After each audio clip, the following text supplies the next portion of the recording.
episodes. Both.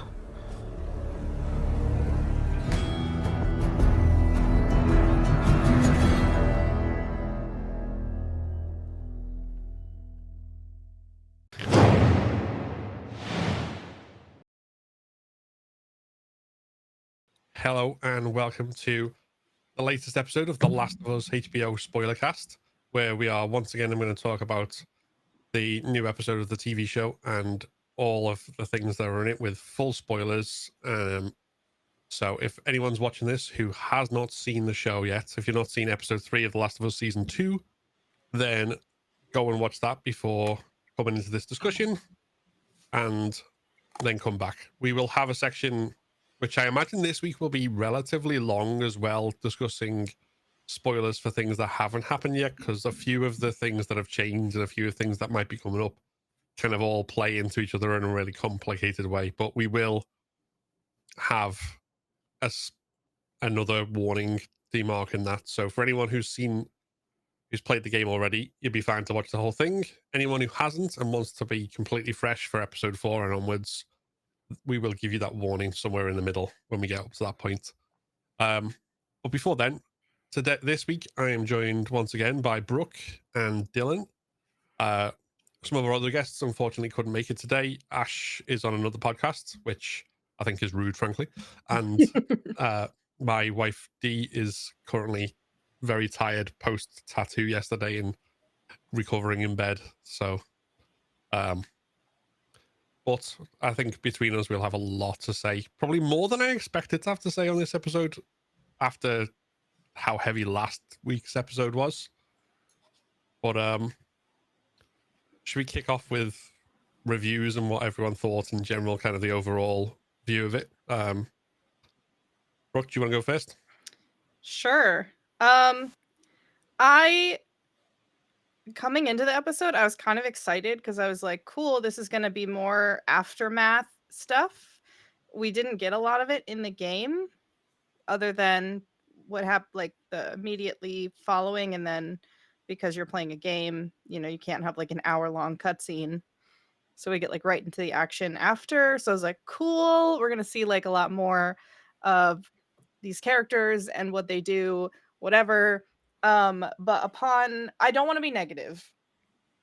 Oh, positives. We finished the episode and I was like, cool, that was an episode that I think I liked. But there are a lot of things that I didn't like. But yeah. I didn't hate it. There's one thing that we can talk about that I was very upset by, but like everything else, I'm like, I understand that they're making this for television and the choices that they made work for television. So that's kind of my initial thoughts. Okay. How about you? I was going to say, how about you, Dylan? So yeah. I'm sort of in the same camp, and I watched it once last night while eating some Taco Bell. It was delicious. And then today while eating some cereal. And so I think the Taco Bell versus cereal experience definitely gave me like a different taste. But no, more so it was like breaking the mold of what I know the experience to be from the game. And what I love from the game is like the toughest part. And I felt the same way watching season 1. I was way harsher on the show on season 1 on the first go around than I was 2 years after the fact and rewatching it. I felt like, okay, I'm experiencing this as its own separate thing rather than in comparison to the game. So first watching experience, I was like really breaking that mold and struggling with some of those differences. And then the second time, I felt better about certain things, but also solidified in some of the things that I didn't love. So for me, out of 10, it was like a 7 out of 10. Like there's a lot that I really liked. And my quick rundown list of what I enjoyed, Gabriel Luna, he deserves a huge shout out for his performance in the last episode. And I don't know if we really brought a light to him as a performer. Like I really want to go back and see the other stuff that he's done. Apparently he was in a film with Catherine O'Hara like 16 years ago. He posted to Instagram, something like that. So he just has this like long history, and then here he is in this like main role. And he's just a really nice presence. I liked Ellie's PTSD. I liked just at the out the gates, her waking up and just reliving that moment of Joel in one to the neck and screaming. Clearly, this is like still living with her. In the game, we got that a little bit, but I'm hoping that they do that a little bit more in the show, and they're already kind of doing that, so that's nice. Removing Joel in the title sequence, I mean, I feel like that was a given, but it was just diabolical. That Yeah, as soon as I saw that, it was nice. just like, oh god. And they removed there was always two little silhouettes, and then there was only one at the end, and I was just like, okay. I wonder if they'll replace that space with somebody else, or at some point, or if it's really just going to be Ellie by herself, or maybe in the next episode it's like Ellie and now it's Dina or something like that. I don't know. My next thing I liked, yoked Jesse. I don't need to say anything else about that. Agreed. I love Gail's character and function in the show, and I'm excited to talk about that because I think just the more that we get with her, the more it feels like she just plays a. I don't know whose idea it was, if it was Craig Mason's or Neil's, to be like, you know what, we don't get this opportunity to do these pickups and like read notes or read Ellie's journal. So here's like a way to really verbalize what these characters are going through and put these characters on the spot to verbalize their emotional state repetitively. And I just think that was really clever.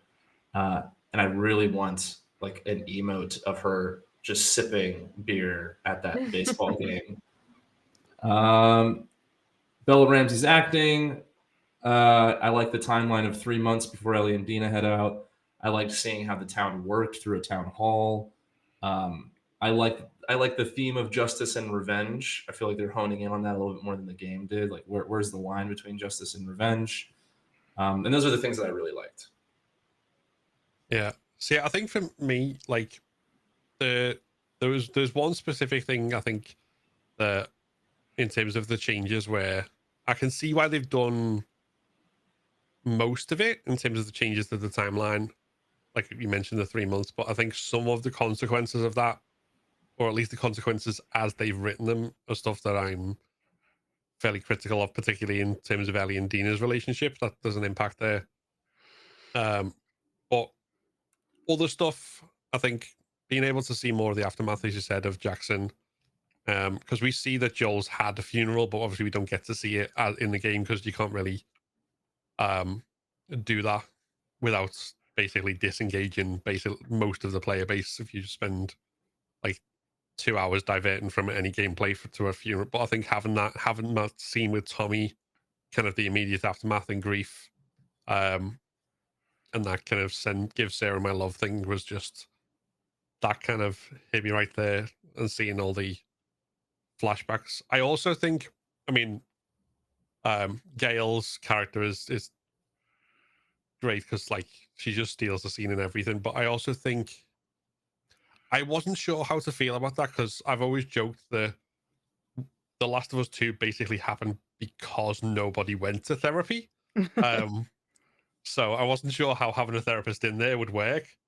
But I think the way they've done it is kind of, as you say, like you like that's shining a light without it kind of, it doesn't actually solve their problems because Joel and Ellie are still, they're not really going to therapy and talking the problems through. Like they kind of both Joel in the last episode, or sorry, the episode before, and then Ellie now, they're still lying to themselves, and so they're not really engaging with it. So it doesn't undercut any of that, but it gives us an insight.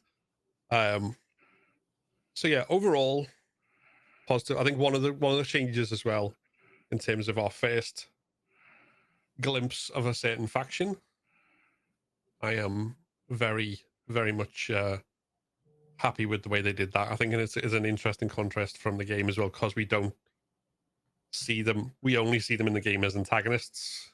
I think seeing a different side not only is a good way to introduce them, given what I think we're going to see next episode with Jeffrey Wright and everything else, but I think also comes back to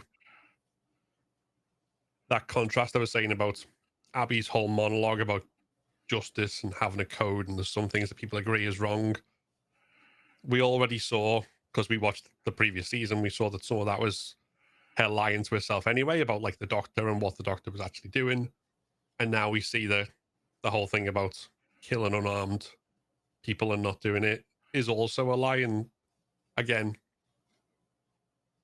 there's a degree to which Ellie's lying to herself as well, which we see as well. But I think they're not immediately framing that as, oh yeah, Abby's completely in the right. You know, she's lying to herself and she's potentially a lot worse than she's made Joel out to be. And seeing like the dark sides of everyone is I like the way that part's been framed. You just made me think of talking about when Abby said that Isaac has a code that we don't kill anyone that's not armed or they can't defend themselves. Seeing the Seraphite father give the little girl a hammer is like, and then seeing that girl has been killed at the end of the episode is like, oh well, she was armed. She had a hammer. She could defend herself. That doesn't break our code. Oh, that just makes me feel so I don't know. Yeah. I also like the fact that the way they introduced them and like kind of they're hiding from some monstrous threat. And after we've like literally just the scene before like the WLF wolves, and then it's like wolves, and like they're not only obviously showing kind of the menacing kind of villainous side of Abby and everything else, but I think that ties into when we first see the WLF themselves and how like large and armed a group they are. And that's when you kind of realize Ellie and Dina have no idea what they're getting themselves into, just blundering into this situation. Mhm. Yeah, even with Dina's plan, they're still willfully unprepared and undermanned. But yeah, I'm happy they introduced the Seraphites so early. Although I do love like in the game, it's like so like it feels like you're in a horror movie the first time you encounter them, which I think they can still accomplish in the show. But it'll, I think, do a better job of displaying who they are and like why they are the way that they are instead of just displaying them as another enemy and that they kill people and, you know, tie people up and whatever they do. Yeah, absolutely. But I'm just trying to think which way to go about talking about this stuff. So yeah, I think there's some more about the. I don't think the fact that they're called Seraphites, that doesn't class as a spoiler, really. I think it just hasn't been revealed, but it's not like a great twist or anything. But I think probably more about what we see them probably is. So I might save that for a little bit later on. But yeah, I think like I was concerned about how they might be portrayed in the show, given obviously a lot of the like where the kind of inspiration in the real world is drawn from and all that sort of stuff. And I think having that be like them humanized, I can think at least for now has kind of made me go, okay, maybe we're not going to go into like tropey territory or something really bad with that. So we can, it'll add depth to it. Well, I find it really interesting how this differs from the storytelling that Neil was really trying to hammer home with. Neil and Haley Gross is her name, right? Was trying to hammer home with the second game, which was, and I feel like even the first game does this too. It's just throwing you into a circumstance in which, you're being thrown into the middle of something with little context, and you have to defend yourself. And I don't feel like I'm saying this very well. I feel like the show is going about this in a very different way, with Abby being fairly upfront, both directly to Joel with her monologue, and then also just us seeing that the very first scene is her being like, we are Fireflies. I'm going to go kill this guy because I want this. And you don't get that in the game. And I feel it's similar with the Seraphites, where I kind of found that scene surprising because I expected that Ellie and Dina would just stumble upon them dead. Who are these people? Like, we're living vicariously through Ellie and Dina, at least in the game, and so you're just like, oh, here's some faction. That's kind of how I Mhm. expected it to go. Like, here's some faction. We'll learn about them later through these characters' experiences. Um, I don't have a critique necessarily. I just think it's very different, and I'm curious to see how it develops further. It just feels like a very different storytelling technique to what we have in the game. It's different medium, so naturally. No, I agree. I feel like they're giving the audience a lot more information up front that the characters aren't necessarily privy to. Because, Abby, we know Abby's motives and we know what she told Joel, but Ellie doesn't know any of those things yet. So it's still like a mystery for the characters to uncover. But I'm worried that will kind of muddy the discussion about the show because audiences don't always remember that like characters don't know the same things that the audience knows. Hmm. And I feel like, and maybe it's because I do recognize I am biased towards the game because that's what I experienced first. But I loved the mystery of a lot of the things that you had to like see through Ellie's eyes or Abby's eyes. And I would have liked, I think, to have seen a little more of that mystery. I mean, I guess up to this point, this new faction of people that we see are a mystery to the general audience. We Yeah. only know what they look like, that they have this symbol and a little snippet of who they are as people. But as far as like, I don't know, some of the other stuff, we're getting a lot. And they're omitting other information that I would feel is more important for us to know. But Can you say what those are, or is that for later? It's like things about certain characters that like I feel like they didn't dive much into the Salt Lake crew. Like the game, we didn't know who these people were, but from the little conversations that we have in the game, we know the relationships between the characters. Like we don't know much about Abby's relationship with any of the other people other than they were in Salt Lake with her and then they're here with her. But there's like, other history that she has with other characters, and then there's other characters within that group that have relationships that we have not gotten yet. So I don't know. I feel like they gave us all the information about Abby and her like mission, but then nothing else that they're saving for later. And I don't know. I guess it works for this format, but if I want to like empathize with a character, I want to like know a little bit about who they are as people. I don't necessarily need to know where they came from and why they're I don't know if that makes sense. Yeah, no, yeah. Like, Yeah, make it feel more lived in.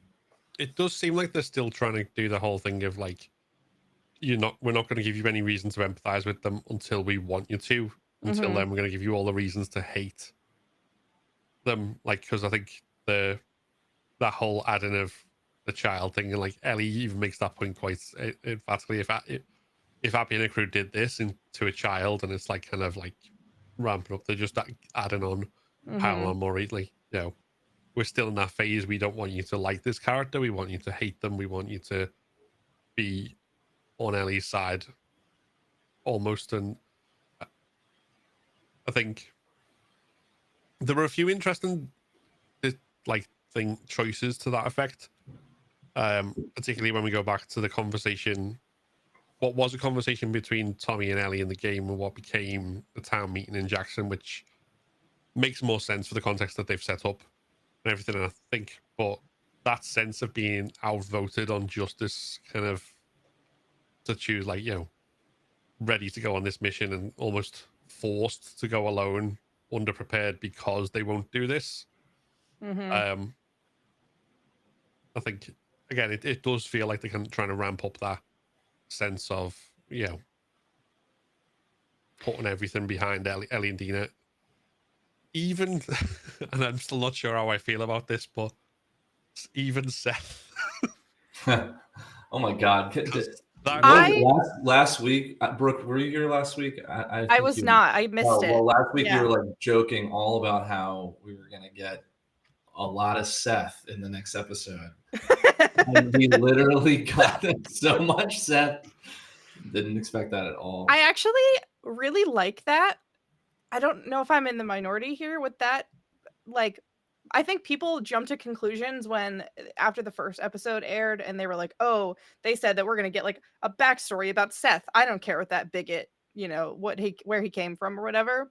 But the way that they showed him in this episode makes it so like complicated. And I just love that it shows like people are not like a one-dimensional thing. Like the way that he was probably the last person that Ellie expected to stand up for her in support, and then the last person that she expected to be the one to like help them get to Seattle or help them escape is so interesting to me, because I think Ellie just automatically wrote him off as a person because of what he said, which is totally a totally valid thing for her to do. But then I did like in the last episode, I wasn't here last week, that they added when Seth apologized to Ellie that not only did he say I shouldn't have said it, but he also said I shouldn't have even thought that. Is like kind of a deeper self-reflection of a character that I expected just to be like this one-dimensional bigot character like he is kind of in the game. But I don't think that they displayed him as a good person. They're not like, oh, he's like this tragic backstory who was like his wife was killed by a gay man and that's why he hates gay. Like, it wasn't like that. I think we got more of who he is as a person, and not like I don't think it makes him look like a better person, but it just adds this like Hmm. complication to how Ellie feels about him and how Ellie might feel about other people. Yeah, he also almost Ellie wrote down this speech and kind of articulated a more eloquent kind of positive view of why they should go and like about community and justice and stuff, whereas he articulated kind of the bad reasons to go, like, Yeah.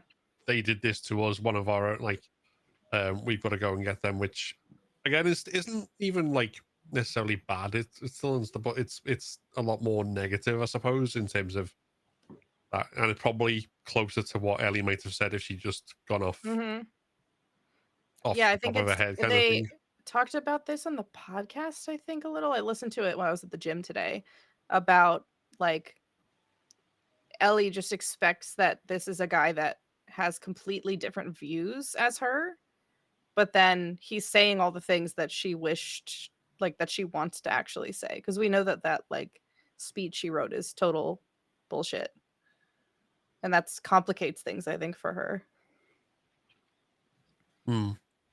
Yeah, speaking of Ellie talking bullshit and lying, I think that just reminds me there's something we need to come back to, because she lies to her name keeps going out of my head, the therapist. Gail. Gail. Yeah, I don't know why Gail, like the word Gail just keeps like vanishing from my brain, but she lies to Gail about something to kind of reinforce the idea that we're not going to see this thing that people thought was cut. But we'll come back to that again later, because I'm trying to dance around it without spoiling it for anyone who's Yeah, only yeah, seen yeah. the Tough TV because show. so much just sets up what's coming. It's Um, tough to dance around it. but yeah, I think there is a lot of that. Like, I come back to that theme of kind of people lying to themselves to justify their own point of view and stuff is all quite interesting. But I did see um, like I said, I generally thought it like it's better to have characters have three dimensions. Even bad characters have some aspect of good, or even like inadvertent good, or whatever you want to frame it. But I think I did see quite a few people noting that effectively his quote unquote redemption came in the same episode where they had the controversial changes to Ellie and Dina's relationship and where it is, almost at the same time, which I don't think was intentional at all, but I think it does give us a nice little segue into talking about that aspect and the fact that Ellie and Dina in the show are not where Ellie and Dina were in the game at this point. And Mm-hmm.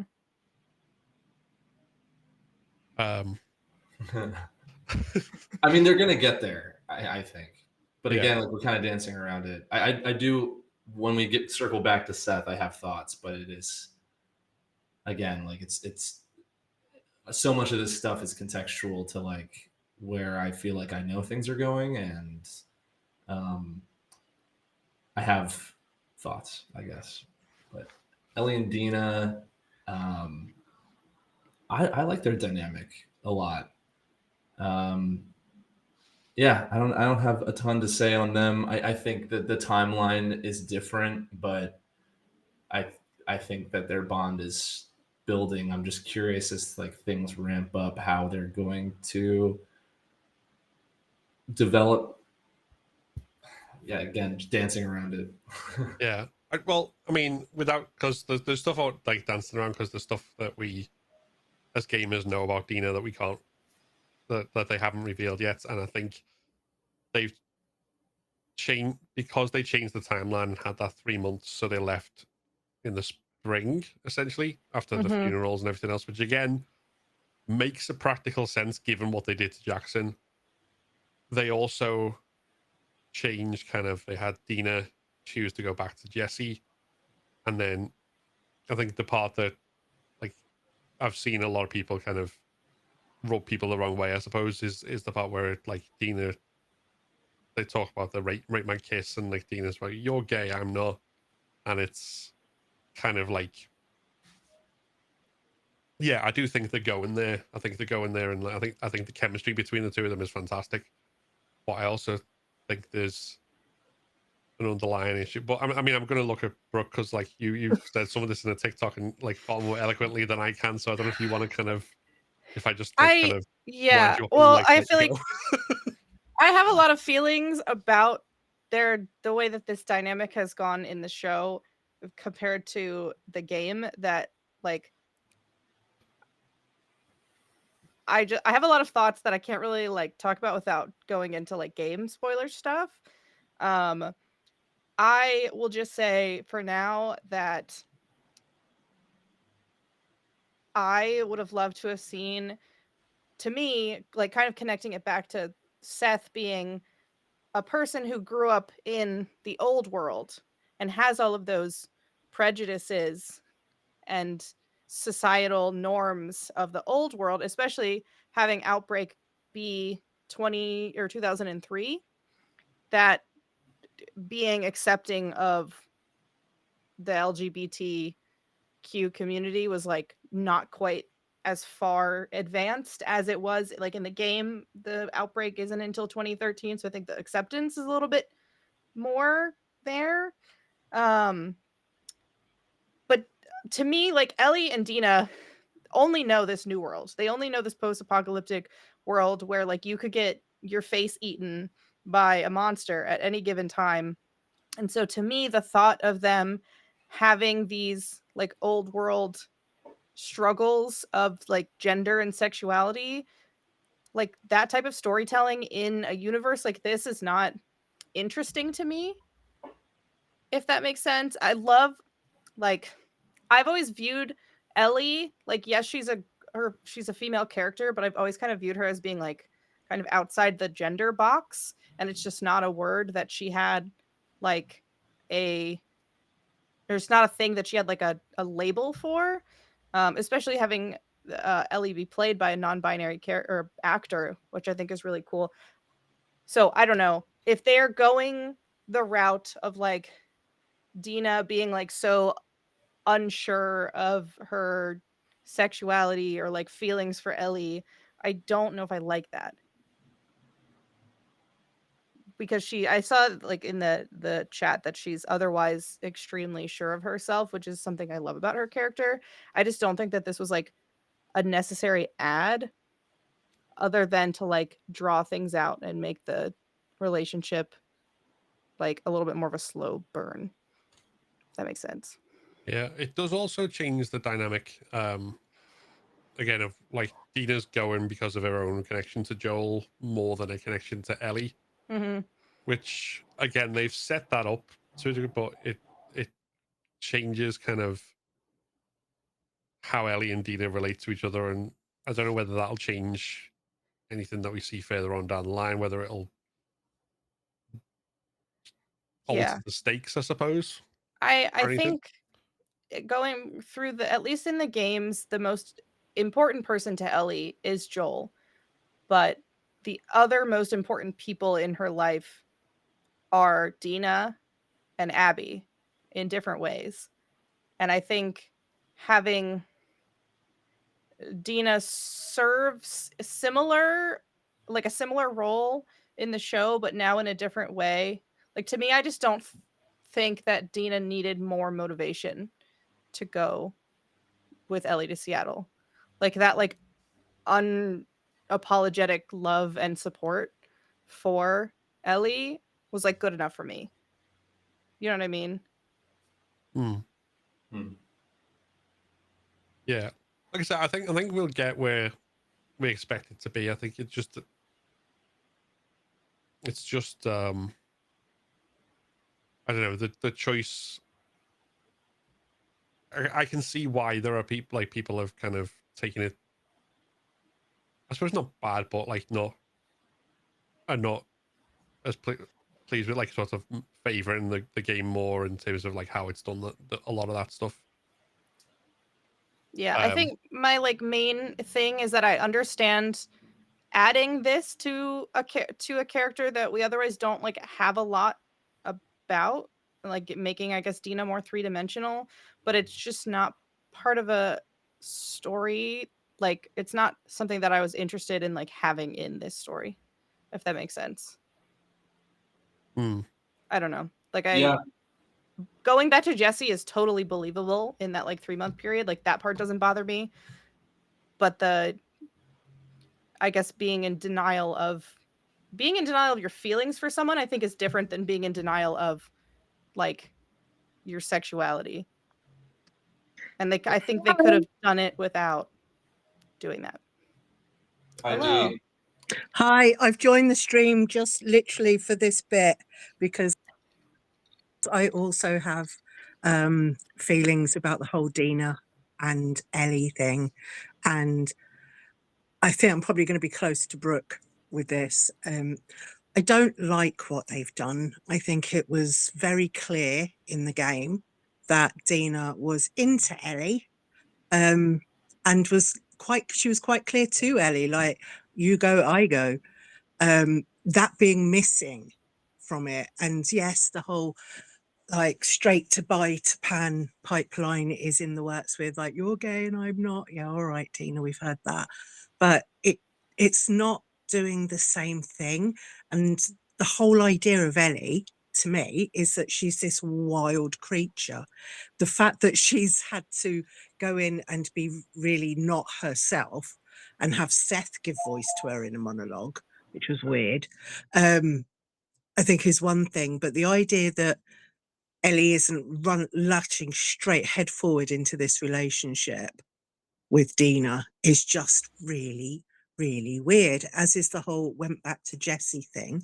And the only way I couldn't think that she went back to Jesse, the only reason for that would have been for comfort, because she was really, it's just, the cognitive dissonance is too big between the game and the show on this one. I don't know if you agree, but like, it doesn't feel right. It doesn't sit right. But I did love the bit with Seth, because Seth was not only just saying what he wanted to say and saying what was giving voice to Ellie, basically, but in that bit where he came up with the horse and he gave her a gun and to trade, this one's better. the whole idea, I think that in that 3-month interim, Jackson will have been talking about how that was the last time Joel and Ellie spoke to each other, which is when they were having that row because of him. And I think the guilt made him step up on that. So yeah, just my thoughts. I thought I was watching you all and I was like, things to say. So I'm here. So yeah, that's my thoughts on that. Yeah. It's something that I want to take up because, again, part of my thoughts come back to stuff that we don't know in the TV show yet. So I do want to like kind of circle back to that when we do have like game spoilers in as well. Yeah. But before we do, like, I think, Dylan, did you say you wanted to come back to Seth as well, or was it to a different point? Yeah, it was about Seth, but it's contextual to, I think, the entirety of the story, so I didn't want to touch on it too soon. Yeah. Okay. Well, another thing, like while we're still on the episode, is okay. So, a couple of like interesting things. Like I think the point where Dina visits Joel's, not Dina, Ellie visits Joel's grave, being when they set out afterwards, and like they're already on that kind of mission to avenge him, was I think a fitting choice for like the timeline change. But I've also got to say, like, that whole bit of like the grief that Ellie's feeling from like the moment where she sniffs like not sniffs, that makes it sound really weird, where she she smells his jackets and kind of like is like warmth that's now gone, and then like she's crying and then she's like steals herself for Dina, and then also like the tears in the graveyard and the putting the coffee on the grave as well. But like The that coffee was sweet. beans. I love Coffee that. beans. Aside from like the like tears, so I just want to like say the performance in this again.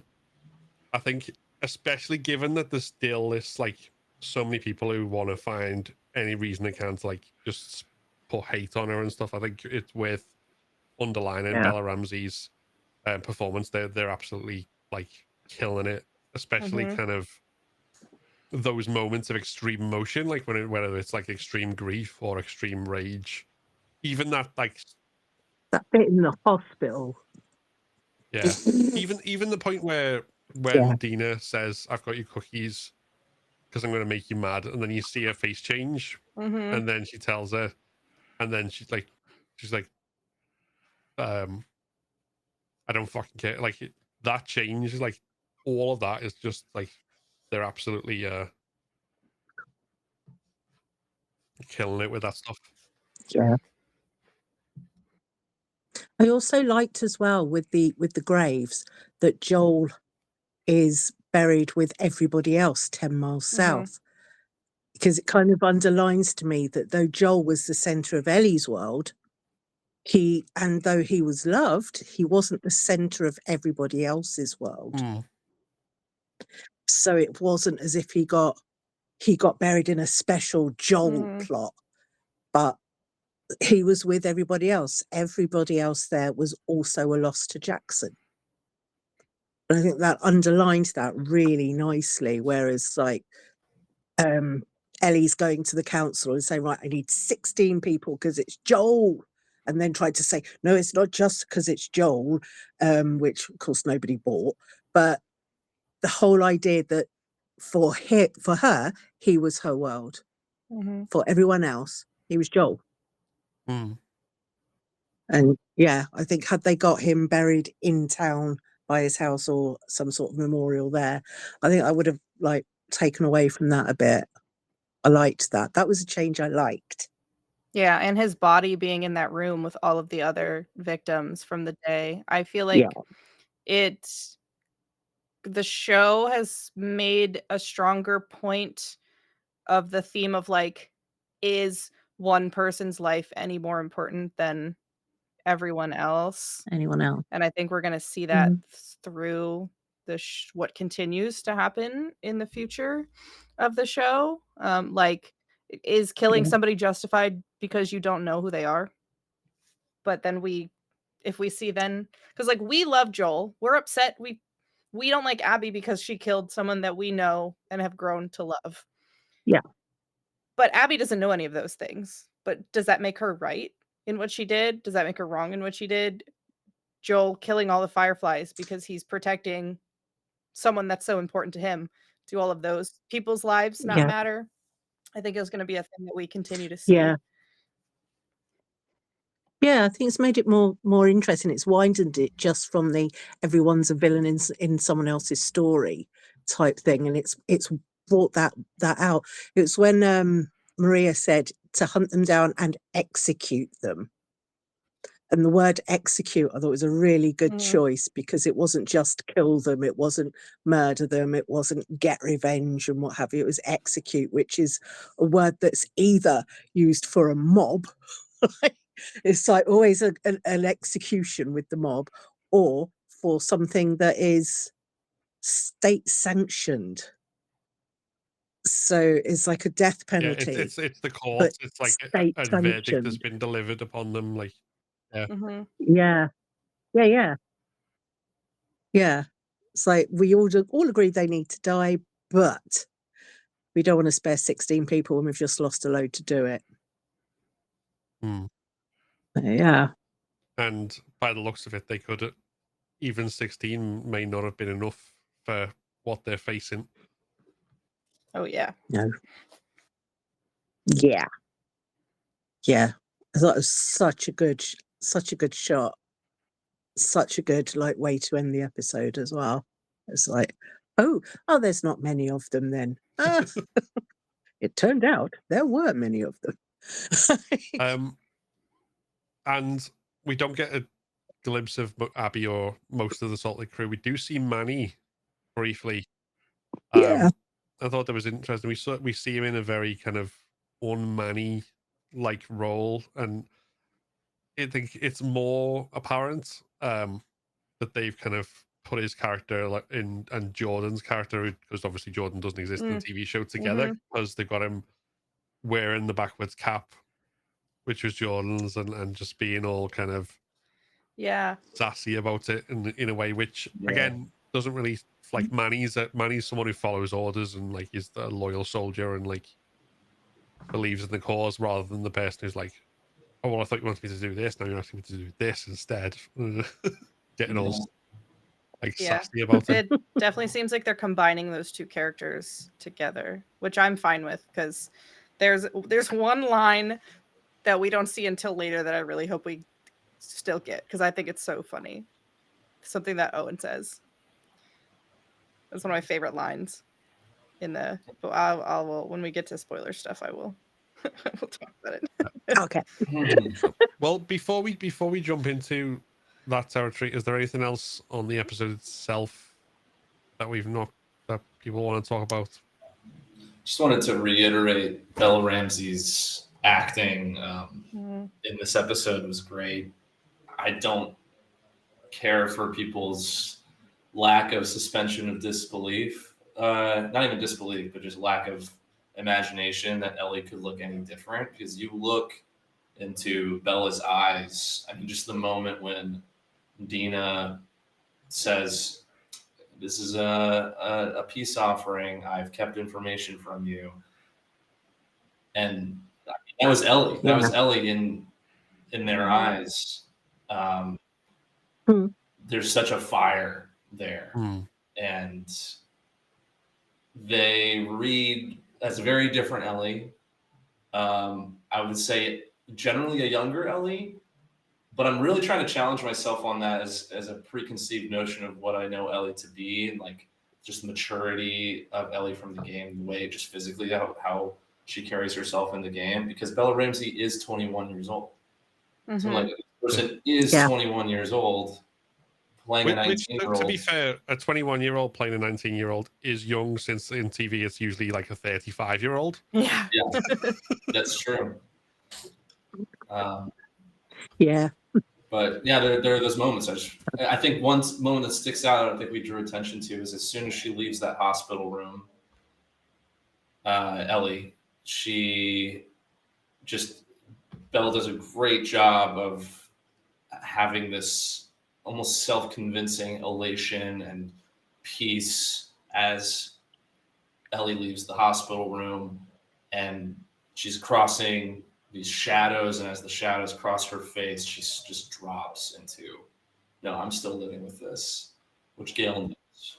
And it was just the subtlest change that I found really, really good from an acting standpoint. Yeah. I agree. She's incredible. There's no way I don't believe her as Ellie. It's just, she is Ellie. And anybody who's having a go at her for like, oh, her acting's terrible, really, really, just say what you want to say, and you're finding it a tricky one to knock out. Yeah. Well, on that note, I think a lot more of what we want to talk about, we'll cover stuff that hasn't happened in the TV show yet and has happened in the game. So this is now your official warning. If you've not played the game and you want to go into the rest of the show blind, then you may not want to watch past this point. However, if you don't care, or if you have played the game, then come with us and let's talk about it.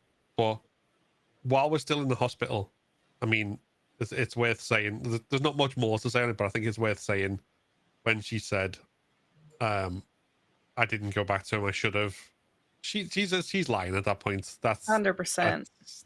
That porch scene. Mm-hmm.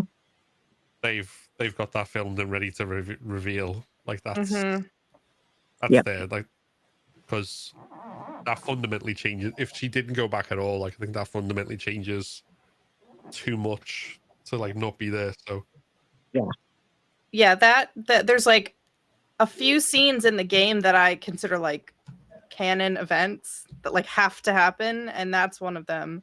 So I can't imagine them taking that out, because that, like, I don't know, it like brings the whole story, because we don't get it till the very end of the game, and I think it just brings the whole story together. So, and Gail in the next scene calls her a liar. She's like, yeah, Ellie's a liar, which we've seen many times, her lying to everyone about everything. And Tommy's still trying to be sweet and saying, well, there's a difference between telling a lie and being a liar. She's like, yeah, I know. Liar. I suppose I find it a strange lie, though, because a more, like, if Ellie is feeling hesitant to get into it for obvious reasons, because if it's the moment that we're thinking of, she's going to walk back to that porch and say, I should have died in that hospital. How dare you? You took that from me, but I love you and I'm going to try. She doesn't have to reveal any of that, but I find it surprising that she would just say it didn't happen at all, rather than just like, no, yeah, I actually did talk to him, and we were fine, just like leaving it at that. I just find it strange that she would go so far to eliminate that experience completely. yeah, I think that's a TV, because we didn't see it there. They have to like kind of pretend it doesn't happen. It feels like that anyway, like to throw people who know it's coming off the scent, to be like, no. Honestly, having been in therapy, that's standard. Unless you want somebody to like start going, oh, and what are you doing with this? And start doing things to make you feel good when you're just dying to get out and go and find these people and shoot them. Sure. I mean, not that I've ever wanted to go on a murder. Well, I've wanted to go on a murdering spree. Not that I've ever been on a murdering spree. I haven't. But that we know. But when you're in therapy, there are some things they say, and you're like, oh God, if I answer yes to this is going to be another whole thing that I don't want to do and talk about. So you lie to your therapist. Yeah, I was gonna say. So the idea that she lies just like didn't bother me in the slightest. I was like, the other thing that I would think about why she would not bring it up is because then she has to like unpack that, and I can't remember if it's in a journal entry or if it's in the dialogue where Ellie talks about how Dina talks to JJ about Jesse all the time, but she's like, I don't understand how she can do that, because like even still at that point in the story, she can't talk about Joel really in any capacity. And the only time that we see her Yeah. talk about Joel is either in context of in the beginning when they don't know who Abby is with and why they came, and by herself when she like goes, like there's scenes when she goes into the theater and she's like, wow, like Joel, you would have loved this, or like you would have loved going to see this movie in a theater like this. Like it's always by herself. And I think in the episode they made that clear too, that she only lets herself feel her feelings when no one else is around. Yeah, which That comes was my back to take on it. the wiping away of the tears and like making sure she's Yeah. So I fully think that composed. they're showing they've written and Bella has like performed Ellie's grief beautifully so far. Yeah. I wonder too, like where that comes from on the topic of nature versus nurture that Gail brings up. It's like she's basically saying, "Nah, I've seen this case before. She's born this way. Like she has something in her way before she even knew Joel." And I think it just is that loss. She had Riley and opened up emotionally to her, and then lost her. And she opened up emotionally to Joel and lost him. That reminds me as well, like when Dina and Ellie have the conversation about the first person that they killed, and she says, I'm not going to talk about the first one because that was too fucked up, and kind of again glosses over it, but that's very clearly Riley. Yeah, absolutely. Yeah. But then when we first meet Ellie, when we first met her in season 1, she sat on the floor with a knife telling people not to fucking come near her. So like, Ellie has always been Ellie. Yeah. And I listening to the HBO podcast about the episode, I found it really interesting that they mentioned when Ellie goes into Joel's room and goes into the box, she pulls the watch out but doesn't really think much about or look like reflect upon this watch that much, because that was like, it was something that Joel wore, but it was related to Joel and a past that she knew nothing about. She was gravitated more towards his gun, and she automatically took that and put it in her pocket. Mm-hmm. And that's because she's like relationship with him was like built on this violence. Totally unrelated to the significance of that moment, but that's a moment every challenge runner and speed runner knows. That slow zoomed in speedy walk up the stairs and then looking at the gun and the watch. And I was like, she went to go look at the jackets and I was like, you could skip that. Yeah. Just button mashing to get out of it. Yeah. You hold aim to zoom in as you go up the stairs and you move faster, and then you mash in circle as the whole time you're in the box to like let go of the and you're reading chat or looking at your phone because you just know the movement up those stairs and down so well. Yep.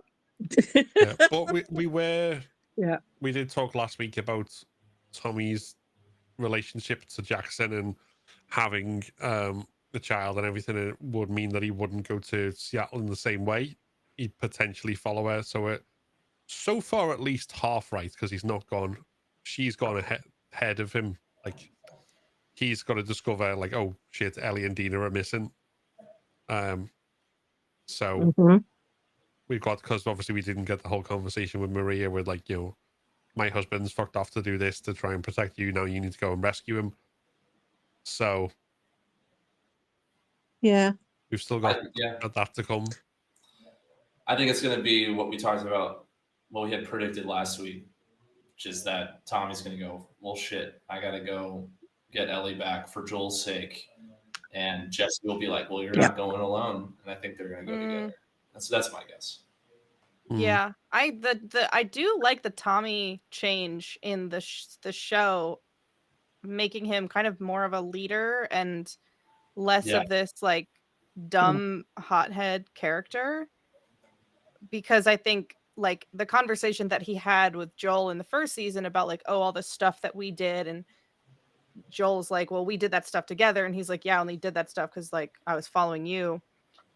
He has this like, I think if I had to predict, it makes more sense this version of Tommy is more reserved in his need for vengeance. I think that might be something that he finds along the way, and like finds a newfound empathy with who Joel was as a character in that, with that like violent nature that Joel had. That is something that it seems like we haven't seen as much from Tommy. So I kind of like that it's not, because I think they're really honing in on this need for vengeance is going to be Abby's or Ellie's story, mirroring Abby. I don't think that we need a second character that's going to be like that from the beginning. I would like to see him like devolve into that. Yeah, I which think kind it's of gonna be makes it both more ways. heartbreaking in the end. I think last week I said about that he'd inherited Ellie. He'd inherit, like, that's what Joel had left him, Ellie, and so he had to do his best for Joel and look after her. And then today when Gail says, look, I know you inherited her, and I was like, called it. I was so chuffed.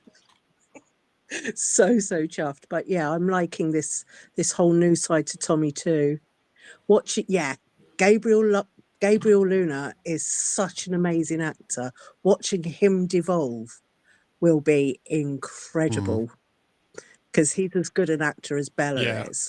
I'm surprised in doing that though, because like I say, I always thought that his child would play into that as well, and like, you know, raise the stakes of more to lose as he loses himself to the cause or whatever. So we still on Benji Death Watch? I think he did die. I think it was off screen. We haven't seen him. We haven't seen him. Yeah, well, I mean, I don't think they just like gloss over that, like, we don't care about our child dying because Joel's dead. Let's have a conversation about that instead. But yeah, it's interesting that they haven't done anything like to kind of. I suppose it would complicate things too much this early on, but that extra element to like kind of like have him going, oh, I've lost Joel, but I've got a family to worry about. I've got Benji and Maria. So it is surprising that he didn't even like kind of appear in the background. Yeah. Yeah, I'm wondering if they're hiding him being there, because then it would make like the Marina kind of surprise later on more exciting for general audiences. But I don't think that, I don't know. I just think it will be like such an incredible narrative decision to make this character who's like a leader and like confident in himself and wants to protect people like devolve and into this shell of something that he used to be. And if he does end up going to Seattle and the things that happen to him and we get back, I think we have more time with a show to show not just what Ellie's life is like once they return from Seattle, but also what Tommy's life is like, because we only hear about it from him. So seeing that, especially with such a good actor like Gabriel Luna, like to be.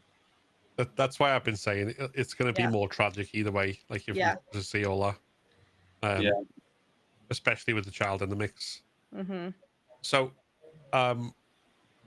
you were saying about your favorite line in the game that you want to see. Yeah. Oh, I love and Tommy. It's I think it's Jordan, because Jordan is the one whose like face gets cut up, and he like wants to kill Ellie for cutting his face, and Owen just goes, "Fuck your face," and I don't know why, but it's so funny every single time. Yeah. And I hope that we get that somehow. Just like this very tense moment happening, and you just hear Owen go, "Fuck your face." When you said you had a favorite line that you were looking forward to, at first I thought you were going to say Manny's line about watching anime. That's just like the first line that came to mind. I don't think this Manny watches anime, I'm going to be honest. Oh, maybe. I don't know. I guess we'll see. I don't know if I have a favorite line. I'm gonna have to think about will say that. R.I.P. to Bigot Sandwiches. I was a little sad we didn't get that line. Great line. That, and in addition to not getting like Ellie and Dina's scene in full like we do in the game, I love Ashley Johnson's delivery when Dina goes, I give it a 6. She just goes, a 6. And it was like they still did it, but it was Dina that said it this time, and I'm just like, just doesn't have the same impact. Yeah. Yeah, because it again, like since we're talking about like that was Dina's way of kind of goading Ellie into like, because she wasn't talking about it, and Another like it was like, kiss. oh, I'd give it a 6, and then she's like, a 6? Well, now I really know what you. Now I really want to know what you'd rate it, and it kind of this better be better than a 6. Yeah. Mhm. I mean, I think we could still get that line Yeah. in a different way. My main concern, if we're like talking about this now, is that in the game, their relationship is solidified pre-death of Joel. And it's supposed to be like this like nice happy moment that happens before like the worst day of Ellie's life. I said that in my TikTok. Yeah. And Yeah. Ellie being so like laser focused or like tunnel vision on this vengeance, I just don't see how this like romance side plot makes as much sense as them already being established together and Dina being like in support of her up until the point that we see Ellie like it totally overtake Yeah, her. especially if she's aware that she's pregnant, like, because the way they did it in like the game, obviously we had her thrown up when she saw like the dead horse, and in this case it's the dead scars.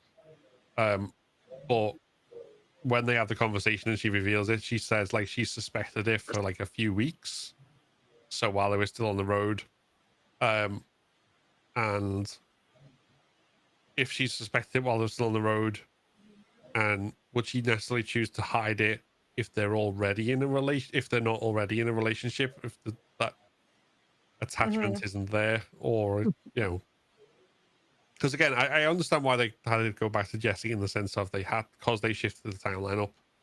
If she got pregnant by Jesse 3 months ago, it's an entirely different prospect. She wouldn't be going realistically. Yeah, So, especially if it takes And to be a fair, month or unless so to she, get there. Like that would be.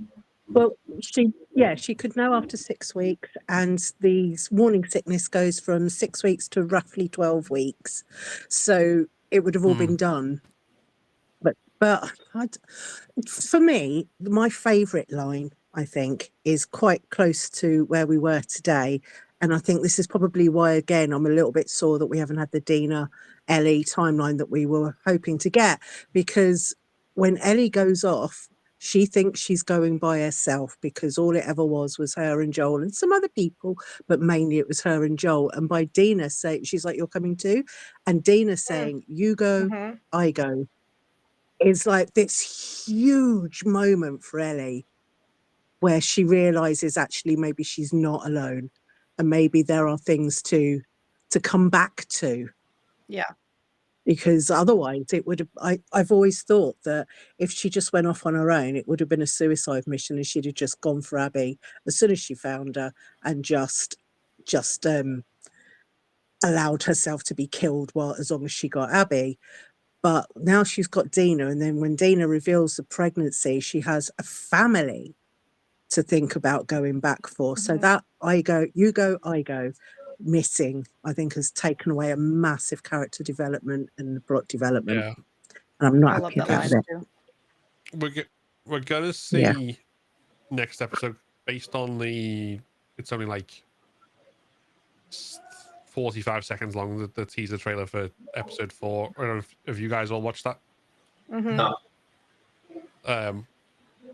Okay, so if you don't want to know, then just tell me now, or You can say it. It's fine. yeah. So Yeah. what it shows in there's a couple of different things. We see Isaac in what probably a flashback, but we also see from Dina and Ellie's point of view the Take On Me scene, the sewers, and then at the end of the sewers we see Dina kind of trembling and pointing a gun at Ellie, which suggests like Ellie's immunity is going to come out there, and like whether she gets bit again or whether they introduce spores. I don't think spores are going to come into it because they haven't. I think that's going to come in somewhere later on, different parts. But again, yeah. So Dina's going to be faced with this. Oh God, she's infected. I need to put her down, and Ellie has to convince her she's immune. And in the game, Dina is like so crazed with like how in love with Ellie she is, that she's gonna take her own mask off and try and share it, which is obviously a really stupid thing to do, which wouldn't work. But she's just like overcome with like, no, I can't let this happen because she's gonna die if otherwise. Yeah. So I think they've got, the two of them got great chemistry. I think they can sell it, but I also think the fact that the relationship isn't as far along does risk undercutting the impact of it somewhat. So yeah, it'll be interesting to see. Like I say, I do have faith that they can pull it off because the acting, but it's not the acting, it's the writing. Like I'm kind of like, Yeah. I'm confident that we will get to that point. I just don't know if I will feel that if it is enough, like as impactful.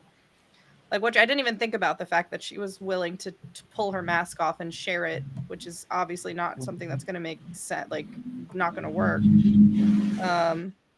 So I don't know. I guess they're going more towards the angle of like she loves this person so much and now she has to like she is thinking that she has to put this person down. yeah, Which kind of fills kind of that same role, I guess, but yeah, I think we are going to get the kind of them officially becoming a thing at the Take On Me scene. Yeah. I mean, in that, because it's a totally missable scene in the game, but when you get to it, she plays the song, and then they talk about like the first time that Ellie played that song for her, and Dino's like, "You should have kissed me that night," and Ellie says, "I wanted to." So I think we'll still get that same conversation, and it'll just like be more of a, okay, we actually do like each other now. And I could see too the conversation of you go, I go being a retroactive thing, where Ellie's maybe in that moment would say something like, "Why did you come?" And Dina says, Yeah. "Of course I'd come." You go, I go. So I'm open minded to it. And yeah, I mean, you can probably hear me like flip flopping on it, like going back and forth, going like, I don't think this works as well, but I think they can pull it off. But I think it's like, yeah. No, I think I feel the same way. I'm glad I'm like talking to other people about it because I was like ruminating on it all day. And then I saw someone else make a TikTok about it, and I was like, okay, I'm gonna make a TikTok about this now because it's making me really angry.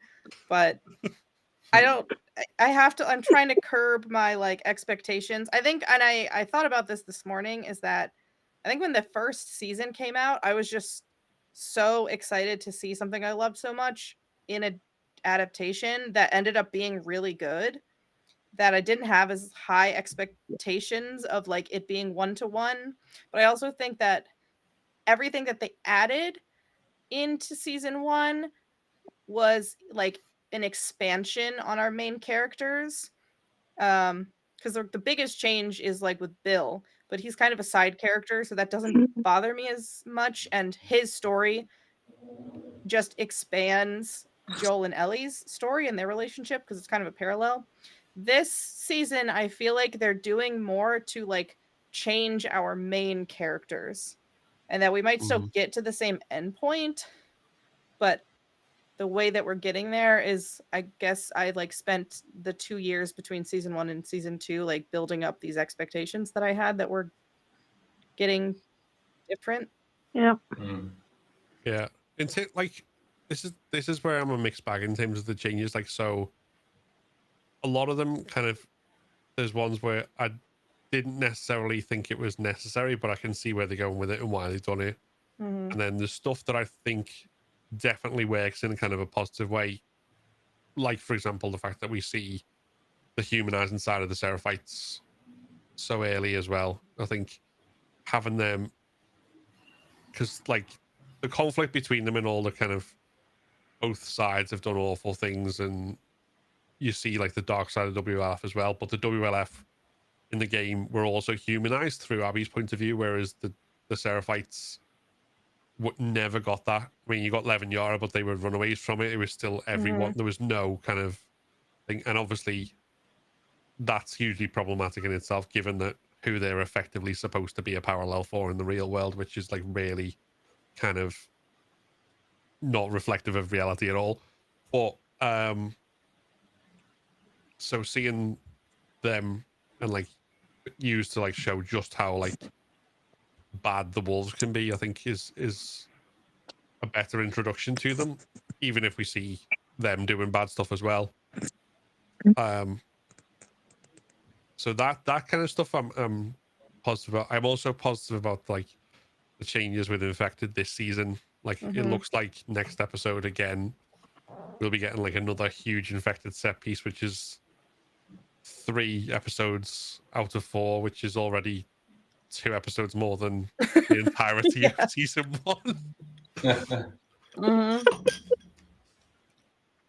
But then what's happening with that pipe inside of Jackson that we saw in 2 episodes? That pipe with the tendrils. What's going on with I that? just took that as that was what lured all the infected horde there, because they like kind of it wheedled its way in and then they stormed in. But they must like because the guy went to tell Tommy and then they broke down the wall. So that I just took it as that. Like I don't think it has any deeper.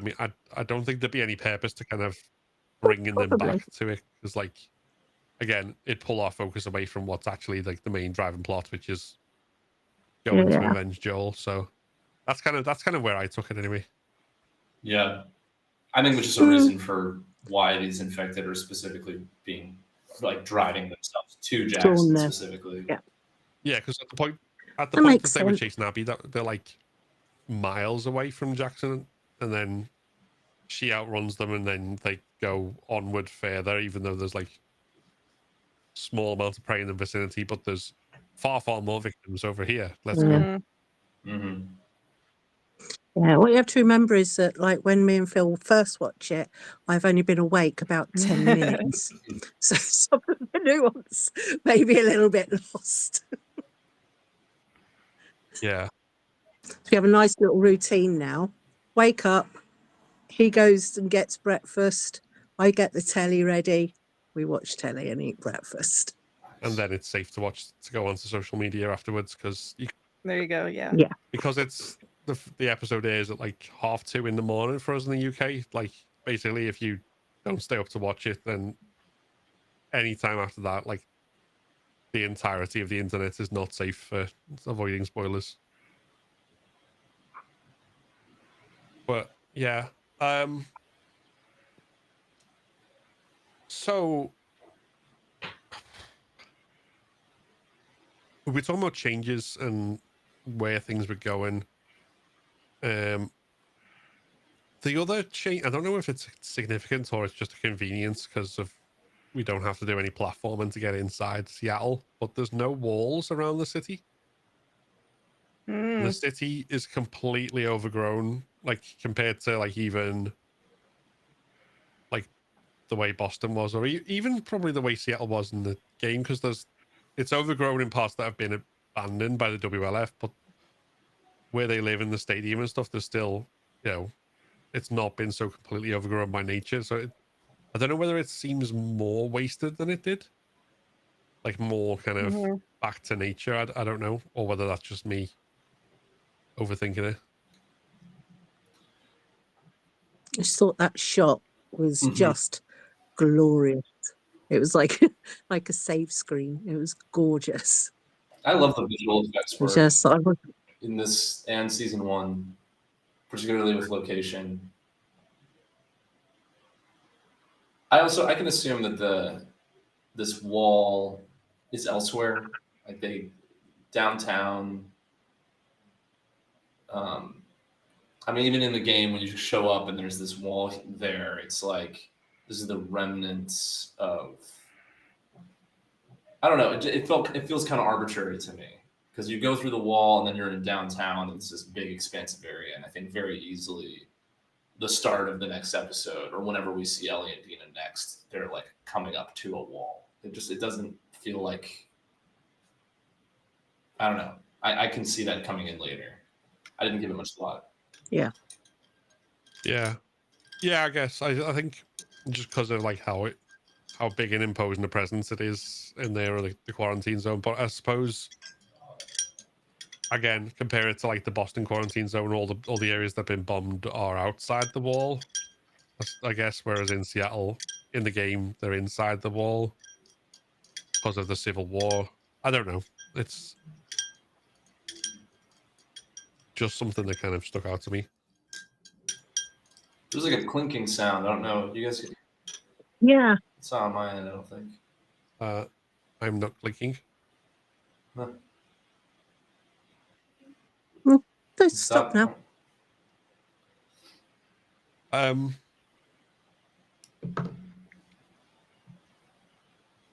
So yeah, Where were we? Seattle. Oh God, really like whoa, clink. I'm curious how they're going to we're going to get to the next part, because in the game they're following the trail of Tommy, and now it looks like it'll be the other way around. So Yeah. I'm wondering how they're going to make that little hunt different. Yeah, that's we know that they go to the sewer, not the sewers, the tunnels.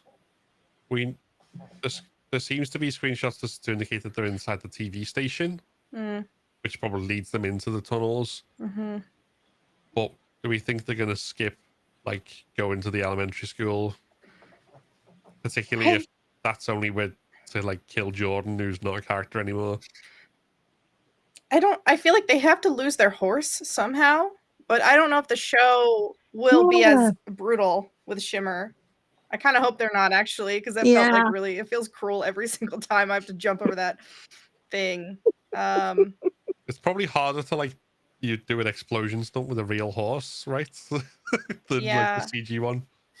I don't know. I can imagine it'll be maybe something similar. Maybe they don't get captured, but so maybe someone shoots the horse from afar, because we did see Manny up on the lookout tower, and they have to just leave the horse behind or something. I don't know. Either way, it'll be sad.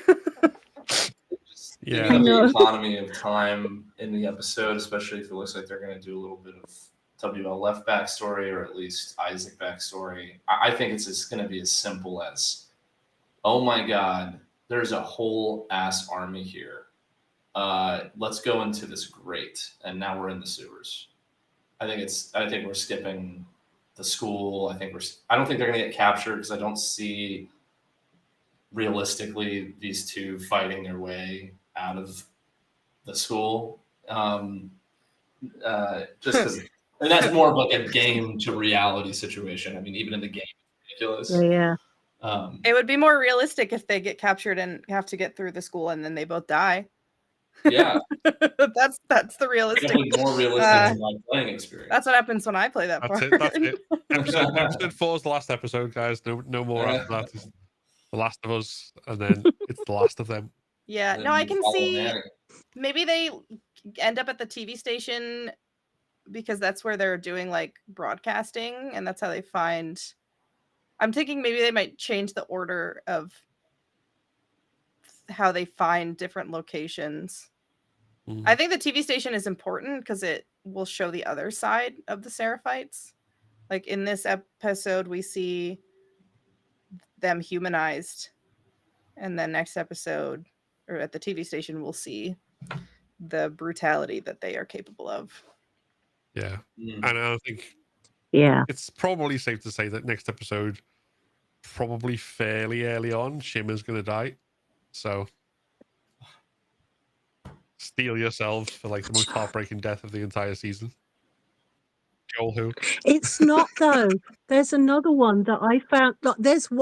As Phil will tell you, there's a death I found even more traumatic than Benji? Joel.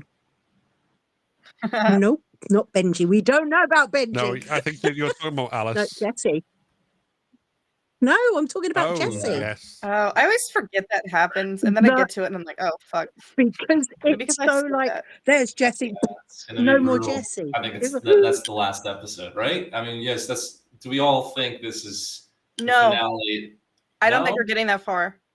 Whoa, I don't think so. I think finale is I let you live and you wasted it. I think that would be, if the show was more than 7 episodes, that would be a fantastic finale. I think I've said before, I suspect it'll end in the aftermath of what Ellie does to Nora. Yeah. I can see that too. Because especially with how we've set up these first couple episodes, especially this episode where it's like, no, this is all about justice, baby. I'm going to Seattle for justice. Here's my thing that I was thinking about. So they filmed the show in Canada because it's much cheaper to film in Canada, right, than places in here. But the aquarium is like such an iconic location that I feel like they can't. I feel like a lot of people would be upset if they changed Right. what it looks like from the exterior. I don't think that means that we have to go and film in Seattle. I think they'll get, which is why I don't think that we're getting the aquarium this season. I think they're going to save it for next season when they can figure out how they can like make that happen, where they get exterior shots of the Seattle aquarium and then build a set for the inside, because the inside doesn't even look the same in the actual aquarium. That's, I don't know, unless we get that this season, I just can't imagine we have enough time for all of it. Yeah, I think if it ends effectively on Ellie's heel turn, where she's done the unspeakable things. I mean, obviously the trauma that goes along with it, but that's where she's starting to like torture people to get what she wants. And then if we're going to see more of Abby in season 3, it follows on from people like going with seeing what Ellie's become, like, whoa, that kind of makes sense as a turning point. Yeah, especially if they want to do it like kind of switch perspectives but not do a complete, because I've not seen any evidence that they are going to do like tell us the entirety of Ellie's story and then tell us the entirety of Abby's in the same days, but as like whole separate chunks. I think they're just going to switch perspective but keep moving forward. I could be wrong on that, but that still kind of feels right to me. I can see what I've been wrong about my predictions before, but I am imagining that if season 2 ends on what Ellie does at the hospital and coming back and getting the information that Abby's holed up at the aquarium, I can also see us getting the porch scene. And I would love if we got like a Rat King tease, like not even seeing him, just like hearing him would be so cool. Which I know technically that would change the timeline up a bit because that happens before Ellie gets there, but I don't care. I just want to hear. I just want to hear him. I just want the Rat King. Yeah, I think that would be like a good way to set up the next season and make it still like appealing for people to come back to. I think season 3 is going to be heavy-handed with Abby, so they have to save some of the Ellie stuff for season 3 so that people don't see the full trailer and it's just like, why do I care about this girl?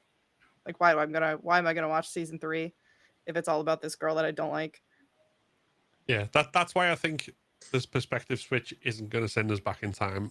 It's going to keep us moving forward. Yeah. Because they don't have to do, like, they could have, like, Abby, running off to find out and meeting Lev and Yara, all that happen after Ellie's been in Seattle for a couple of days. There's no reason for it to not be, except for that was a contrivance of the game because we had to play both sides of it and have that switch. They can still do, like, the dramatic irony stuff without going back in time. True. I don't know. If they go that route, then I think like ending after the hospital makes sense. Feels like the pacing. I mean, you're saying that would happen in this season or next season? Yeah, no, I think if next season is like kind of we see more of Abby's point of view, so we see like Abby meet Lev and Yara, for example. I mean, there may be like a slight jump back in time. I don't know, but I think a lot more of it will be kind of, if we're not going to get to the theater is still going to be the end point for Seattle, that confrontation. So they still need to kind of move forward, but switch perspectives. I get it. Though I really would like, I'm with Brooke on this. I really would like to have Ellie go into the hospital, do what Ellie's doing in there, and then as she leaves, hear a little Rat King. Just something for the fans. Just a little Rat King, just a small one. Like I think it would be Not like like a cool little- if all the stuff is because it's not confirmed that like well Abby we know was at the hospital before Ellie because she talks to all these people that Ellie ends up killing. Mm. But it could be cool to see this like Yeah. while all of this was happening with Ellie, this shit with Abby was going down like a horror movie underneath.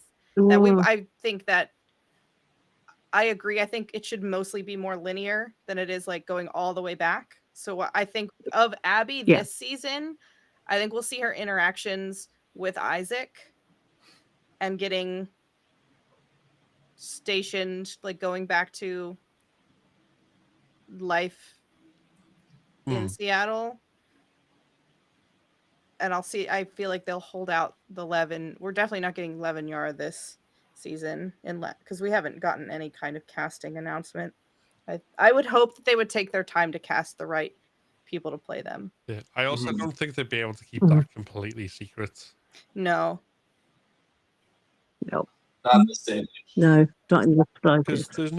there's no one else who's been cast in an unnamed role, is there? Because like, I think we've met everyone that they've announced in the cast at some point already, Mm. except for Jeffrey Wright, obviously. But And I feel And like Eugene. oh yeah. oh yeah, that's true. The flashback. I am so looking forward to seeing Jeffrey Wright's Isaac. I'm like really excited about this more than I have been about most things in the show, to be honest, because he does quietly creepy and sinister so well. Mhm. I can't wait. When he was playing, obviously in the game, it's this he's also the same character, and there's a whole like if you listen to the director's commentary when he's doing the scene where he's talking to Abby and Manny and like he's eating an apple in the scene, every single take he did he ate a fresh apple, like just consuming these apples while he's doing this scene. So if we don't see him with an apple in hand, I will be very disappointed. Yeah. I mean, he might be sick of them by that point. It's like, you know how many apples I ate on that set in the game? Never again. I hope I it's love just the like dedication. bananas this time. I hope he's just like, I've moved on to a different fruit. That whole scene being bananas. I am really hoping for some cameo appearances of some of the actors from the game. I've been waiting for like Shannon Woodward to appear as like a resident of Jackson or like a WLF Right. person. I would really like to see just like little Um, especially Yeah. Shannon Woodward because she was on Westworld, which was an HBO series. I'd And also like to knew see Craig Really? beforehand. the one who plays Emily, the Seraphite who tries to hang Abby. Emily Swallow. Yeah, That's because she's the obviously oh my god, what the heck is her the name? armorer. The Armorer. Yeah. Yeah. I would love if she was the Prophet. If like next season we get a whole episode of the Prophet and they're just like, hey, you want to do this? Yeah, that That'd would be be kind of cool. I mean, she's already played God's sister in Supernatural, so There you go. it's like she's Yeah. got that closeness to the divine already.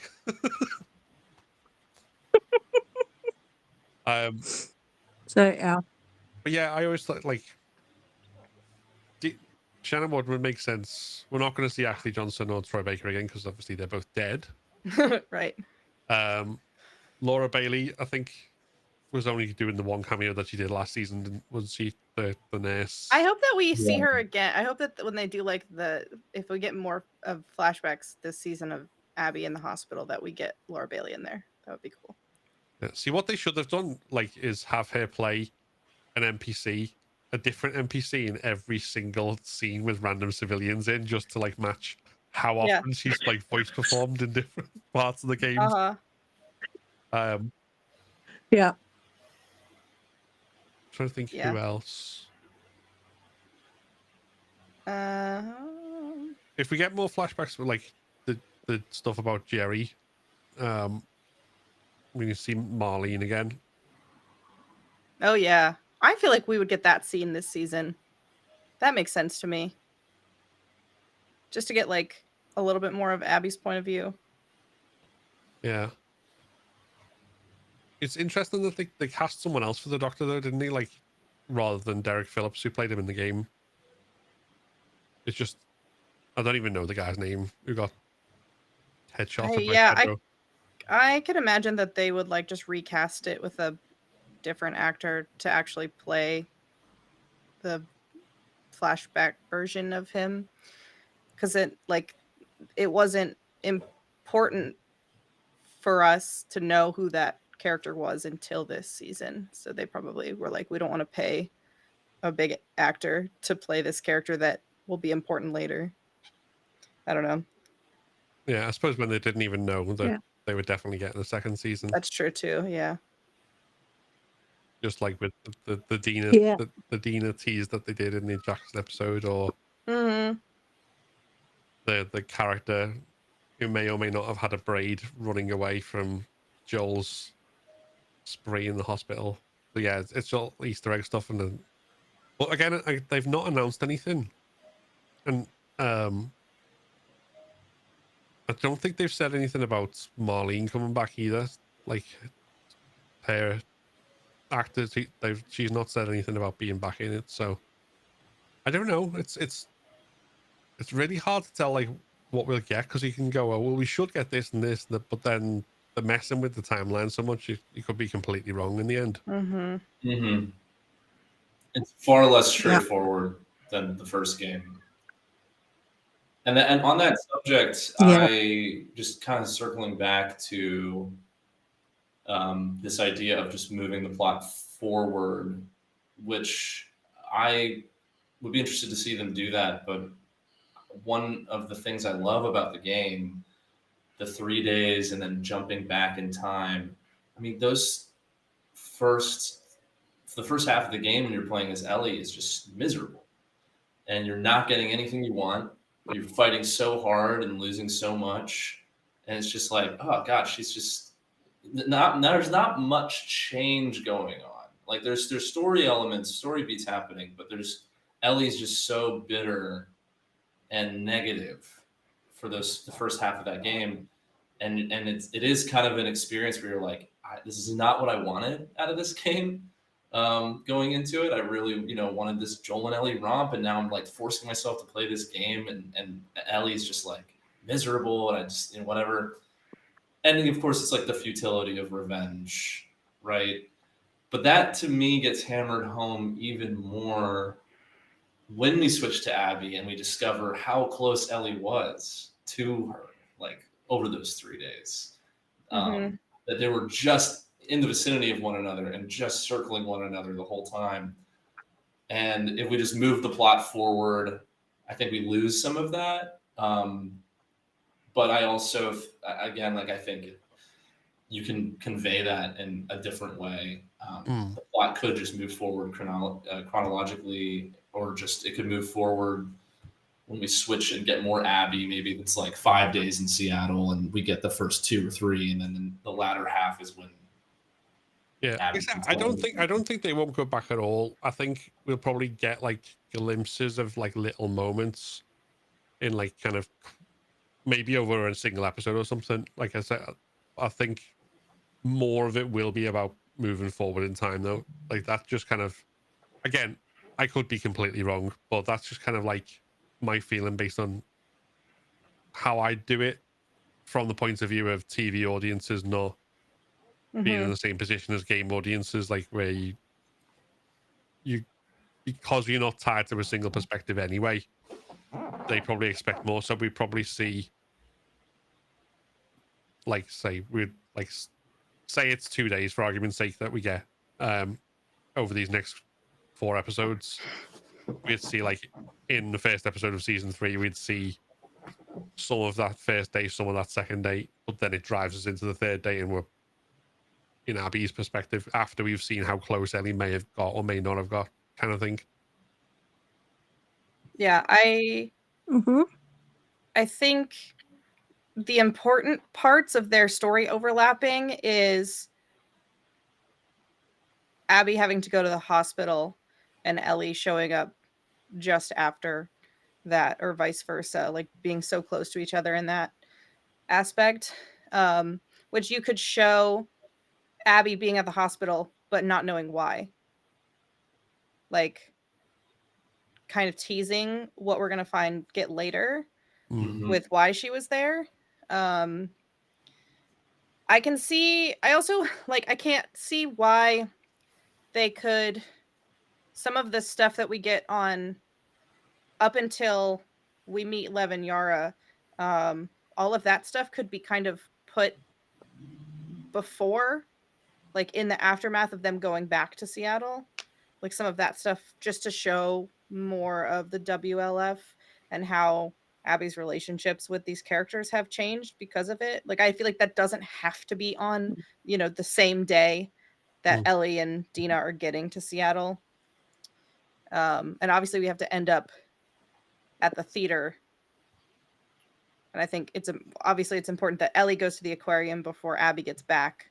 So like those things I think have to happen like congruently, which is why I think we probably won't get most of that until season 3. But I don't know. I'm just trying to picture how they would do it without doing like the flashbacks. Abby's side of it, I guess, because if they're withholding more of her like kind of redemption arc in this season, and I could be totally wrong. Maybe like we'll get next episode and all of a sudden she's like strung up by these Seraphites and these random kids come save her and we're like, wow, I didn't know that was happening this season. I don't think that's what's going to happen, but yeah, unless they do it like flip between episodes. But yeah, I don't want to kind of go, well, if I'm wrong, these are all the different things they could do instead. And yeah, like that's like another 3 hours worth of discussion and like every single possibility. Yeah, I think the format of the game would work for the show if The Last of Us Part 2 was all in one season. Like if they made like one 16 episode long season, they could format it the same way, because then you wouldn't like, the problem is we're gonna have to wait 2 years to get more after wherever the endpoint is. And that is a long time to wait, because then I'm just thinking of like in terms of general audiences being kind of not, I don't want to say dumb, just not as invested in this as like people like us are. So they're gonna be like, wait, what happened last season? Who's that? I know I don't like her, but who are these people? Why are we back there? Like that's what I'm imagining is like my dad watching the show and like forgetting everything that he watched in season 2. Yeah, that's why you have the like the big like 5-minute recap video thing now.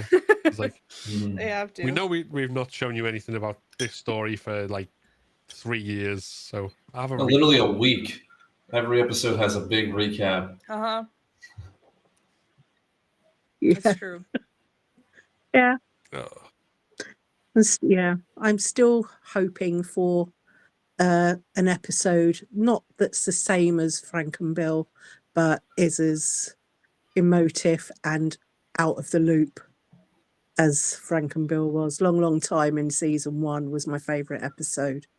And yeah, it moved Joel's story along massively because we got to understand him as somebody who has to look after people the same as Bill, and you're the same as me and what have you. So something like that would be really lovely, I think, because that was probably my favourite hour in television in the last decade. I do still think that that's going to be birthday gift. Also potentially episode 6. I'm assuming it's 6 because Neil, Craig, and Hallie Gross all co-wrote it, and I've seen Neil say like the actors from that episode like gave their souls or whatever. I'm imagining that they're gonna kind of stuff all of the flashback stuff into that episode of like obviously the birthday gift. Zebra?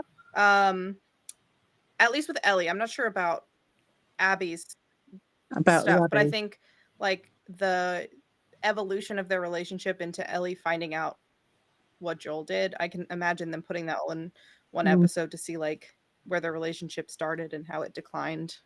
That makes sense, especially with the like limited amount of time. Yeah, because there's also that scene, the Eugene stuff, I feel like might be in that episode too. Yeah,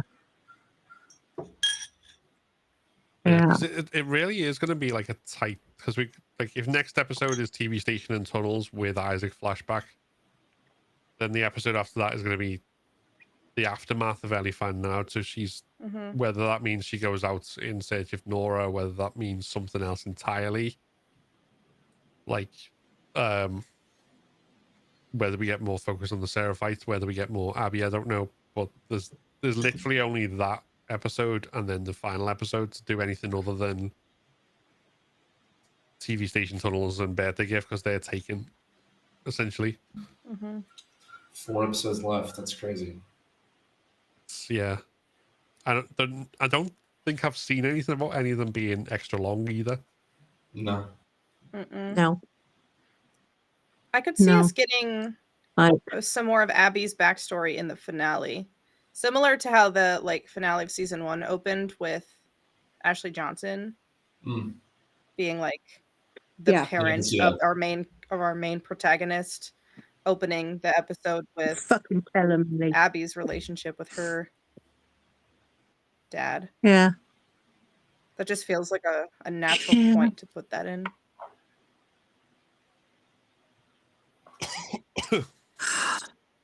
I don't know about Ellie being miserable. like now I feel miserable. It's like, oh, all of these things are going to happen. None of them are Yeah. good. It really Yeah. feels like we're in a weird position with it, like to talk about, because like I've noticed it. Like last episode, kind of everything we were talking like about loads of stuff and Joel's death, and then we'll probably get this next week as well, and then we get really kind of like going, oh my god, this and this and this could happen, but there's so little time left, and Yeah. then you just kind of like stumped us to what way you can frame it. So yeah, Well, next week we're halfway through. Jesus. Mhm. And then 2 Yeah. years. Yeah, I'm hoping that it'll be a little bit quicker Yeah. because they greenlit season 3 before season 2 even started. Yeah. Or I think it was Yeah. just after the show had aired, they were like, or just after, at least well into the season, that they said that we were getting a season 2.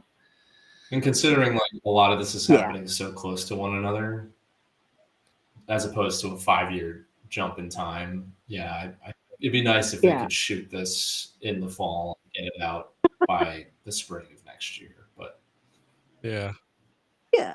That would that be would nice. be nice. TV used to be shows that used way. to do that, like 24 episodes 20, every single year. 24 episodes of Lost every year.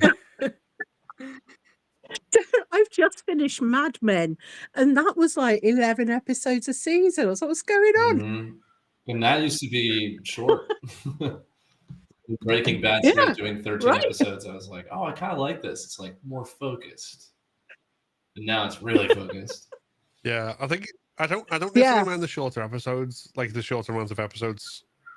It's the 2-year gap, Yeah. like, and that seems to be the HBO thing as well, because they're doing obviously like House of the Dragon and stuff.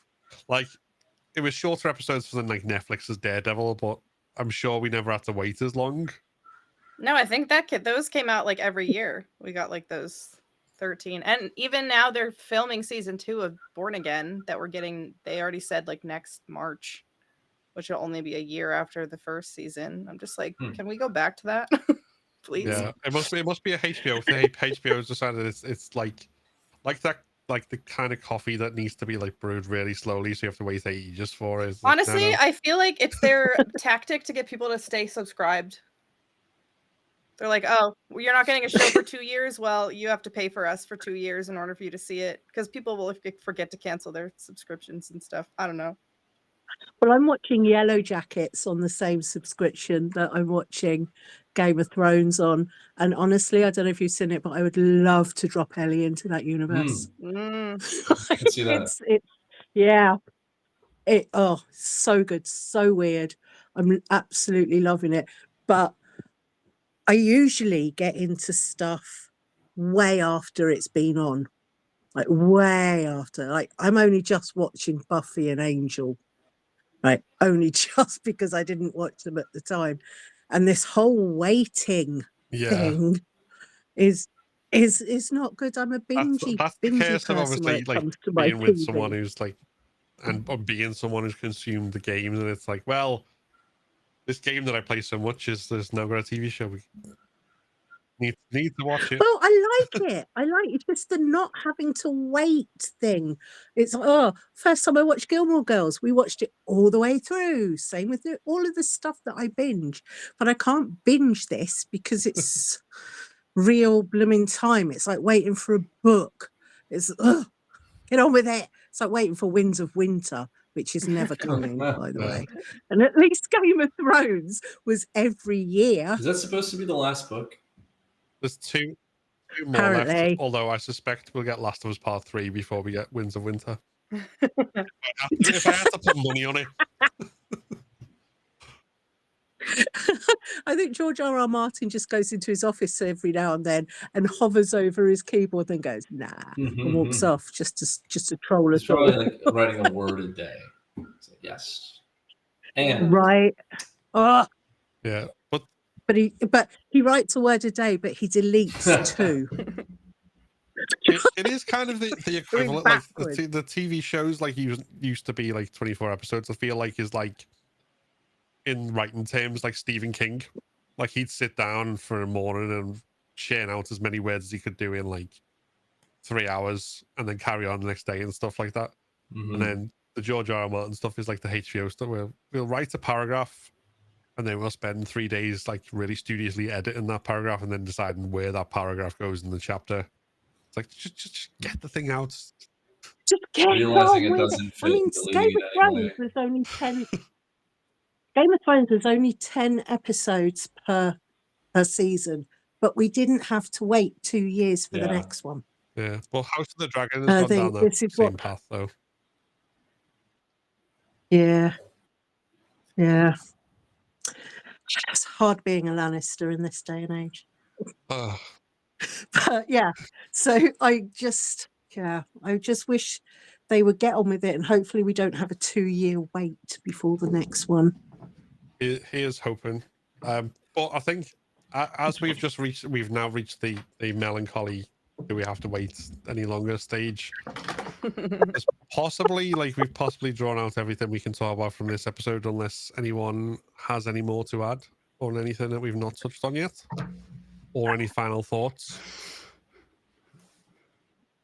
Just it's like, bring it on, but I'm saying bring it on like I'm choosing a last meal, because it's just unrelenting at the moment.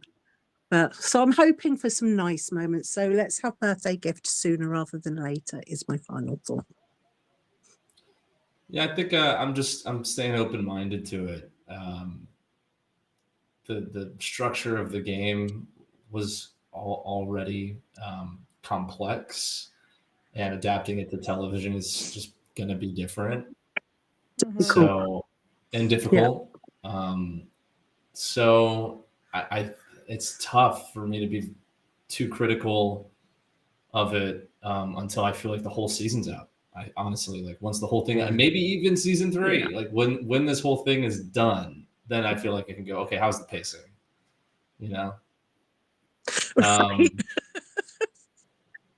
So I'm just happy that we have a competently made Last of Us show. And that's it's still the best video game television adaptation out there, I think. Yeah. But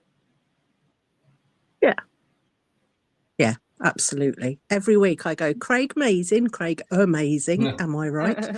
Because it's just, and it is very early, as I said before. Any more from you, Brooke? Final thoughts? I don't think so. I'm actually really excited for next week because I hate playing through the subway sequence, but it's also one of my favorite sequences in the game at the same time. So I'm really interested how they're going to do that and do Ellie's immunity being revealed without spores. And unless I feel like it would be too soon for them to introduce spores in the same episode, because I wouldn't understand the concept of them. But they did say that we're getting them for another point in the show. So I'm looking forward to seeing how they add that in. Awesome. Yeah, I agree. I do think it's going to be a separate thing rather than a prove Ellie's immunity kind of thing. Mm-hmm. But yeah, I think from my point of view, I'm looking forward to kind of seeing how it all fits together and seeing the whole picture to be able to go, okay, that's where that decision paid off or didn't pay off or whatever else. I'm still overall on the whole like positive and optimistic about it. There's just like I say, this is the first episode where I've kind of seen changes that made me go, and even then, as we've talked about it, I've kind of flip flop back and forth on it. So it's not even a hard. It's a. Yeah. Yeah. But yeah, I think all we can do is see, and hopefully next week, because the other thing as well is this was obviously I think the most melancholy episode by the nature of it. So we're going to be back into the action next week, and hopefully that'll kind of mean that not only do we have more to talk about, but it doesn't leave us with just a feeling of, well, everyone's sad now. Let's call it a day there. Yeah. But yeah, before we wrap up, just to mention to everyone who's watching this on the video on YouTube, if you check the description down below, you will be able to find where you can find more of all of our lovely guests. So do make sure you go check out their stuff and give them a follow and show some support. And to you guys, thank you as always for joining. It's always very interesting conversations, and it's just always good to be able to talk about this stuff with other people who are equally obsessed. So thank you, and we will see you on the next one. Thank you for having us. Bye, thanks. If you enjoyed this video, then give it a like and consider subscribing to keep up to date with all my content. Like the video that's just popped up, which YouTube thinks you should watch next. This is a Patreon and member supported channel, so if you want to become a member and unlock custom badges and emojis, early access to my videos, and your name in the credits, then click the join button below. Thanks for watching, and see you next time.